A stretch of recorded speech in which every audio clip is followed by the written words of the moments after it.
आपने सर? मुझे पार्टी ने अधिकृत रूप से दोस्ता नहीं बुलाया था और मैं डिसिप्लिन्ड आदमी हूँ। जहाँ तक किरोड़ी लाल जी के भाई का प्रश्न है, मेरे लिए वो सबसे बढ़कर है। किरोड़ी लाल जी संघर्ष के सिपह सालार, सेनापति नहीं सिपह सालार है। उनके परिवार का आदमी चुनाव लड़े जिसके जीत के 90% चांसेस थे। अब मैं कहता हूँ 100% चांसेस थे। 40,000 वोट से जगमोहन मीणा जीतेंगे, इसमें कोई शक नहीं है। और फिर किरोड़ी लाल मीणा का इतना ज़्यादा त्याग, बलिदान, सेवा, संघर्ष और पार्टी के प्रति निष्ठा है कि मैं कार्यकर्ता के रूप में वहाँ जाना अपना कर्तव्य समझता था। वैसे पहले 2-3 दिन पहले मदन जी आए थे मेरे पास, तब उन्होंने मुझे कहा था कि आप इस सीट पर ध्यान दें। तो मैंने उनको ये कहा था कि इस सीट पर ध्यान देने की हमारी हैसियत नहीं है, क्योंकि सूर्य को दीपक नहीं दिखा जा सकता। जहाँ किरोड़ी लाल मीणा का क्षेत्र, उसकी सेवाएं, उसका समर्पण, उसका संघर्ष, उसकी राष्ट्रभक्ति, उसकी संघ भक्ति और उसकी निष्ठा लड़ती हो चुनाव, वह हमारा कोई उपयोग नहीं। फिर भी मैं अपना कर्तव्य समझकर वहाँ गया। जगमोहन जी को बधाई दी, गोलमा जी को बधाई दी, किरोड़ी जी को बधाई देकर वापस आ गया। कोई टफ नहीं है। 35,000 से 42,000 के बीच मतों से जगमोहन मीणा चुनाव जीतेंगे। मेरी आज तक की गणित कभी फेल हुई नहीं है, आगे भी नहीं। ज़्यादा भी हो सकता है पर इससे कम नहीं होगी। कम से कम जीत 35,000, अधिक से अधिक कुछ भी हो सकती है, पर मेरा अंदाज है 35,000 से 42,000 मतों के बीच जगमोहन मीणा की जीत तय है। और एक बात बता देता हूँ, इस जीत के होने के बाद पूरी पार्टी को समझ में आएगा कि जितना अधिक किरोड़ी का और जितने महत्वपूर्ण स्थान पर किरोड़ी का उपयोग किया जाएगा, पार्टी को उतना लाभ होगा और वो होगा, इसे कोई दुनिया की ताकत रोक नहीं सकती। सर एक सवाल नहीं है, जैन समाज को जैन अपनी अवहेलना का शिकार है, मगर इसके लिए मैं पार्टी को नहीं, जैनों को जिम्मेदार मानता हूँ। कारण सर? कारण यह कि जैन इतना सक्रिय राजनीति में रहना ही नहीं चाहता है, और रहता है तो उसको जगह मिलेगी।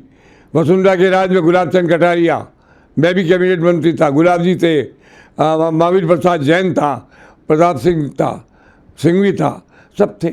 अब हमारा हक है, हम इस हक के लिए विद्रोह नहीं करेंगे, संघर्ष करेंगे। हम इस हक के लिए मांग करेंगे, आदरणीय नरेंद्र मोदी से मांग करेंगे।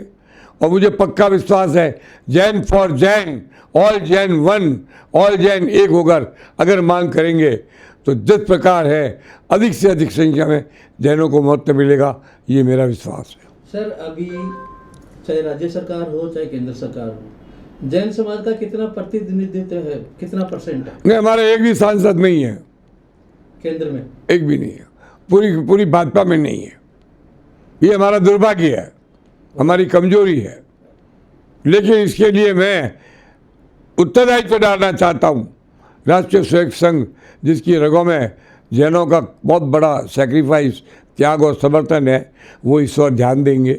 आदरणीय नरेंद्र मोदी जी भी इस पर ध्यान देंगे और ये जो कमी है, इस कमी की पूर्ति शीघ्र से शीघ्र हो जाएगी, ऐसा मुझे विश्वास है। सर जैन समाज के, जो जैन समाज में चंद्रराज सिंह का बड़ा नाम है, तो आप जैन समाज को उत्थान के लिए अपनी तरफ से समाज के लिए क्या विशेष कदम उठाते हैं? संपूर्ण जैनों की एकता के लिए मैं पूरे देश पे जाऊंगा और जैन फॉर जैन का नारा दूंगा। जैनों को समझाऊंगा कि आप एक दूसरे की मदद क्यों नहीं करते हो, एक दूसरे की टांग क्यों खींचते हो। क्या श्वेतांबर दिगंबर का झगड़ा खत्म करो। खंडेलवाल भी जैन, श्वेतांबर जैन, दिगंबर जैन, अग्रवाल में बहुत बड़ी प्रतिशत जैनों की है। सारे जैनों का एकीकरण करके संपूर्ण जैन शक्ति को मैं भारतीय जनता पार्टी के आंचल में डालूंगा और उसका सारा लाभ आदरणीय नरेंद्र मोदी को मिलेगा, ये मुझे पूरा विश्वास है। जैन समाज को और राजस्थान की जनता को दीपावली का कोई आपका संदेश? एक ही संदेश है, अपने को पहचानो, अपनी शक्ति को पहचानो। जैन समाज के लोगों, मिलजुल कर रहो, एक साथ काम करो, राष्ट्रभक्ति का गान दो, अहिंसा का प्रचार करो। और मैं जैन साथियों से कहूँगा कि आप इन जैनों को समझाओ कि जब तक तुम एक होकर सारे लोग मिलकर के अपनी संग्रहित शक्ति को एकजुट नहीं करोगे तो तुम्हारा विस्तार नहीं होगा। मैं जैनों को एकता का ध्यान दूंगा। मेरा नारा है संपूर्ण जैन जगत एक हो, और जैन फॉर जैन का नारा धर्म में भी चले, कर्म में भी चले और राजनीति में भी चले। दिवाली की बधाई हो। दिवाली की बधाई पूरे देश को है। दिवाली किसी एक की नहीं है। दिवाली का पर्व सारे देश का पर्व है। ये हमारे सनातन का पर्व है। जैन और सनातन अलग नहीं है, एक है। हम सब मिलकर दिवाली मनाएंगे और मुझको पक्का विश्वास है कि देश प्रदेश की जनता हमारे इस प्रयास को प्रसन्नता से स्वीकार करेगी।